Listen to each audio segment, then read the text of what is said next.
بسم اللہ الرحمن الرحیم۔ شروع کرتا ہوں اللہ کے نام سے جو بڑا مہربان نہایت رحم والا ہے۔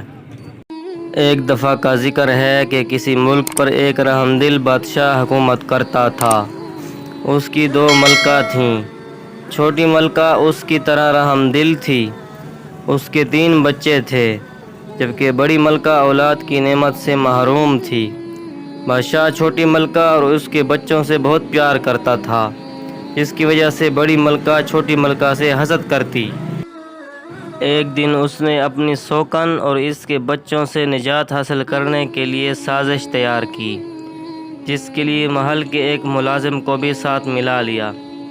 ایک روز جب تینوں بچے باغ میں کھیل رہے تھے اور اس وقت وہاں ان کے سوا کوئی نہیں تھا، ملازم بچوں کے پاس آیا اور ان سے کہا کہ آؤ میں تمہیں پورے باغ کی سیر کراتا ہوں۔ بچے بہت خوش ہوئے اور ملازم کے ساتھ چل دیے۔ وہ بچوں کے باغ کے دوسرے کونے میں لے گیا، جو محل سے کافی فاصلے پر تھا۔ وہاں اس نے پہلے ہی سے ایک بڑا گڑھا کھودا ہوا تھا۔ جب بچے اس گڑھے کے پاس پہنچے تو ملازم نے تینوں کو اس میں دھکا دے دیا اور اسے مٹی سے بھر دیا۔ بچوں کو زندہ دفنانے کے بعد محل میں واقع اپنے کوارٹر میں جا کر اس نے اپنا حلیہ ٹھیک کیا۔ 1 گھنٹے بعد اسے بادشاہ کی رہائش سے چیخ و پکار کی آوازیں آنے لگی۔ وہ محل میں پہنچا تو بادشاہ سمیت تمام درباریوں کو تینوں شہزادوں کی گمشدگی کی وجہ سے پریشان پایا، جبکہ چھوٹی ملکہ اس صدمے سے پاگل ہو گئی تھی۔ بادشاہ نے ملکہ کو بمشکل اس کے کمرے میں پہنچایا۔ اسے پاگل پن کے دورے پڑنے لگے۔ وہ بادشاہ سمیت جو بھی سامنے آتا اسے مارنے دوڑتی۔ ایک روز اس نے بڑی ملکہ پر چھری سے حملہ کیا۔ ملازموں نے بڑی مشکل سے اسے قابو میں کر کے بڑی ملکہ کی جان بچائی۔ اس واقعے کے بعد بادشاہ نے ملازموں کو حکم دیا کہ وہ ملکہ کو محل سے باہر نکال کر کہیں چھوڑ آئیں۔ یوں چھوٹی ملکہ کو محل بدر کر دیا گیا۔ وہ دن بھر شہر کی گلیوں میں گھومتی پھرتی، جبکہ بچے اس کے پیچھے پتھر لے کر دوڑتے۔ رات کو وہ کسی مکان کے چبوترے پر سو جاتی۔ ایک روز وزیر باغ میں چہل قدمی کرتے ہوئے اس کے آخری حصے میں پہنچ گیا۔ وہاں اس نے عجیب و غریب پودا دیکھا، جس پر 3 بہت ہی خوشنما پھول کھلے ہوئے تھے۔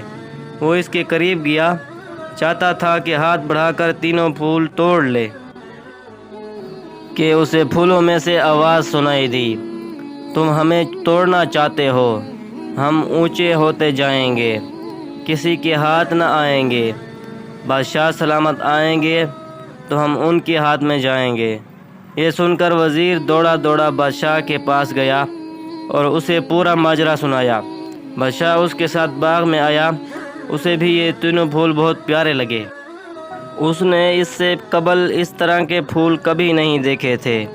اس نے پودے کے پاس پہنچ کر پھول توڑنے کے لیے ہاتھ بڑھایا ہی تھا کہ ان میں سے آواز آئی، ہم اونچے ہوتے جائیں گے، کسی کے ہاتھ نہ آئیں گے۔ بڑی ملکہ آئیں گی تو ہم ان کے پاس جائیں گے۔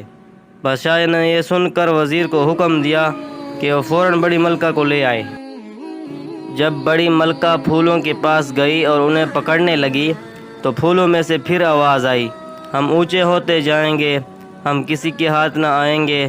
چھوٹی ملکہ آئیں گی تو ہم ان کے ہاتھ آئیں گے۔ بادشاہ نے یہ سنا تو وہ بہت پریشان ہوا، کیونکہ چھوٹی ملکہ کو محل سے نکال دیا تھا۔ بادشاہ نے اپنے ملازمین کو بھیجا کہ وہ ملکہ کو ڈھونڈیں۔ جلد ہی چھوٹی ملکہ مل گئی اور اسے باغ میں لایا گیا۔ جیسے ہی چھوٹی ملکہ نے پھولوں کو ہاتھ لگایا تو وہ پھول بچوں میں تبدیل ہو گئے۔ چھوٹی ملکہ اپنے بچوں کو دیکھ کر بہت خوش ہوئی۔ بادشاہ نے جب بچوں سے تفصیل پوچھی تو انہوں نے بتایا کہ انہیں ملازم یہاں لایا تھا اور اس نے ہمیں گڑھے میں پھینک کر زندہ دفنایا تھا۔